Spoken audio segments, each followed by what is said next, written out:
મારું નામ ફારૂક છે, અંકલેશ્વરનો રહેવાવાળો, અને છેલ્લા 15-16 વર્ષથી વાપીમાં કામ કરું. ને કામ કરતાં કરતાં હોટલમાં હું રસોઈ બનાવો, અને એમાં એવા એડિક્શનમાં લાગી કે હું દારૂના રવાડે એવો ચડી ગયેલો કે મને કાંઈ સમજ જ નહીં પડતી હતી. લાઈફ મારી ફેમિલીવાળાને બી કંઈ ખબર નહીં પડતી કે ફારૂક શું કરે ને શું છે ને શું નથી. કેમ કે મેં ફોન બી નહીં કરું કોઈ દિવસ, એટલો બધો નશામાં જ રહેતો હતો હંમેશા. ને એટલું બધું પી લેતો હતો કે ગમે ત્યાં હોઈ જાઉં ને ગમે ત્યાં ઉઠવાની બી સમજ નહીં પડે. ને તમે મારી હાલત જોઈ શકો છો. હું એટલું બધું પીતો હતો કે મારાથી જગા પરથી ઉઠાય બી નહીં. ને એવામાં પછી મારી બેનને ખબર પડી. તેને મને ભરૂચ રિહાબમાં કોન્ટેક કર્યો ને તેમાં મેં 4 મહિનાનો કોર્સ કર્યો.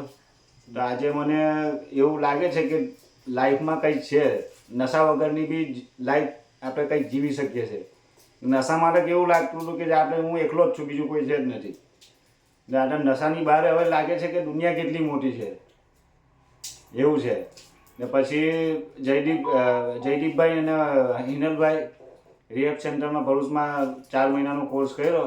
ત્યારે આજે મને એવું લાગે છે કે ખરી જીવવાની મજા શું છે, કે નશા વગર જ આપણે જીવી શકીએ. નશામાં જીવવાનું કોઈ મજા નથી.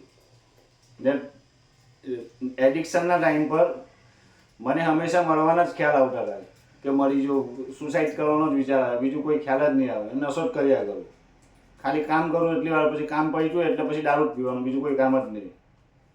એટલો બધો એડિક્શનમાં હતો. ઓકે.